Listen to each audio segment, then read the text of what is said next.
বিভিন্ন দেশের অর্থনৈতিক পরিস্থিতির কথা বিবেচনা করে রাশিয়ার তেল রপ্তানিতে আবারও ৩০ দিনের ছাড় দিয়েছে আমেরিকা। বুধবার ট্রেজারি সেক্রেটারি স্কট বেসেন্ট সেনেটে কমিটির শুনানিতে এই তথ্য নিশ্চিত করেছেন। তিনি জানান, জ্বালানি সংকট মোকাবিলায় আমেরিকার কাছে বিশেষ মুদ্রা বিনিময় সুবিধার অনুরোধ জানিয়েছে এশিয়া ও উপসাগরীয় অঞ্চলের বেশ কিছু মিত্রদেশ। অন্যদিকে কংগ্রেসের বাজেট শুনানিতে ট্রাম্প প্রশাসনের ট্রেড রিপ্রেজেন্টেটিভ জেসমিন গ্রিয়ার জানান, ভবিষ্যতে শুল্ক প্রস্তাবের ক্ষেত্রে জনমত প্রকাশের সুযোগ রাখা হবে। মধ্যপ্রাচ্যে ইরান ইসরায়েল যুদ্ধের প্রভাবে বিশ্বজুড়ে জ্বালানি তেলের বাজারে অস্থিরতা দেখা দিয়েছে। বিশেষ করে হরমুজ প্রণালী দিয়ে তেল ও গ্যাস সরবরাহ বিঘ্নিত হওয়ায় উপসাগরীয় দেশগুলোর আয় ও ডলারের তারল্যে টান পড়েছে। এমন পরিস্থিতিতে নিজেদের অর্থনীতিকে সুরক্ষিত রাখতে এবং ডলারের সহজলভ্যতা নিশ্চিত করতে আমেরিকার শরণাপন্ন হয়েছে মিত্র দেশগুলো। সেনেট অ্যাপ্রোপ্রিয়েশনস সাবকমিটির এক শুনানিতে ট্রেজারি সেক্রেটারি স্কট বেসেন্ট বলেন, উপসাগরীয় অঞ্চলের অনেক মিত্র এবং এশিয়ার বেশ কয়েকটি দেশ আমেরিকার কাছে সোয়াপ লাইনের অনুরোধ জানিয়েছে। এই ব্যবস্থাগুলো মধ্যপ্রাচ্যের যুদ্ধের ফলে সৃষ্ট অস্থিরতার মাঝে আর্থিক বাজারকে স্থিতিশীল করতে সাহায্য করবে।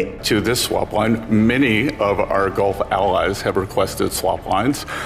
You would have just read about the UAE. তিনি আরও জানান, এই মুদ্রা বিনিময় সুবিধা কেবল অন্য দেশ নয়, বরং আমেরিকার জন্য সুবিধাজনক হবে। এর আগে মঙ্গলবার প্রেসিডেন্ট ডোনাল্ড ট্রাম্প জানিয়েছিলেন, তিনি ইউনাইটেড আরব এমিরেটসের জন্য একটি বিশেষ সোয়াপ লাইন চালুর বিষয়টি বিবেচনা করছেন। সেক্রেটারি বেসেন্ট সেনেটরদের আশ্বস্ত করেন যে এই প্রস্তাবিত চুক্তিটি আমেরিকা এবং ইউএই উভয় পক্ষের জন্যই লাভজনক হবে। Whether it's from the Federal Reserve or the Treasury, are to maintain order in the dollar funding markets and to prevent the sale of the US assets. এদিকে গত সপ্তাহে ট্রেজারি সেক্রেটারি জানিয়েছিলেন, রুশ তেলের উপর বিদ্যমান কোনো লাইসেন্স বা ছাড়ের মেয়াদ আর বাড়ানো হবে না। তবে সেনেট উপকমিটির শুনানিতে তিনি নিজের অবস্থান থেকে সরে আসার কথা জানান। তিনি বলেন, বিশ্বের প্রায় 10টি দেশের অর্থনৈতিক পরিস্থিতির কথা বিবেচনা করে এই ছাড়ের মেয়াদ 16 মে 2026 পর্যন্ত বাড়ানো হয়েছে। In terms of energy, and they ask us to extend that sanction, and it's only for 30 days.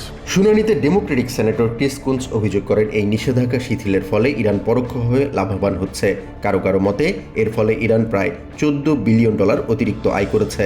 তবে ট্রেজারি সেক্রেটারি এই তথ্যকে একটি কাল্পনিক তথ্য বলে অভিহিত করেছেন, যদিও বেসেন্ট দাবি করেন ইরান ও রাশিয়ার উপর অর্থনৈতিক চাপ বজায় রাখা হচ্ছে। Every senator seems to have. Do you disagree that Iran has received significant additional revenue from their sales of oil because of sanctions relief? I couldn't disagree more. Okay. Do you disagree that Russia has received significant additional revenue from the sanctions relief? অন্যদিকে হাউসে এক শুনানিতে অংশ নিয়ে Trump প্রশাসনের শুল্ক নীতি নিয়ে কংগ্রেস সদস্যদের বিভিন্ন প্রশ্নের উত্তর দেন trade representative Jamieson Greer. Democratic congressman Darin লাহুডের এক প্রশ্নের উত্তরে তিনি জানান, ট্রাম্প প্রশাসনের বাণিজ্য নীতিতে কৃষিকে বিশেষ গুরুত্ব দেওয়া হচ্ছে। শুনানিতে ডেমোক্রেটিক কংগ্রেসম্যান স্টিভেন হর্সফোর্ড জেমিসন গ্রিয়ারকে শুল্ক নীতি, বাজার কারসাজি এবং ইনসাইডার ট্রেডিং এর অভিযোগ নিয়ে কঠোর জিজ্ঞাসাবাদ করেন। তিনি দাবি করেন, দেশের সাধারণ পরিবারগুলো ট্রাম্প প্রশাসনের অবৈধ শুল্কের কারণে বাড়তি দাম দিয়েছে, তাই তাদের এই অর্থ ফেরত দেওয়া উচিত। এদিকে রিপাবলিকান কংগ্রেসম্যান ম্যাক্স মিলার অভিযোগ করেন, ক্ষুদ্র ও মাঝারি ব্যবসায়ীরা বন্দরে শুল্কের ধাক্কা সামলাতে পারছেন না এবং এই অতিরিক্ত খরচ তারা ক্রেতাদের উপর চাপাতেও পারছেন না, যা তাদের ব্যবসায়িক অস্থিরতা বাড়িয়ে দিচ্ছে।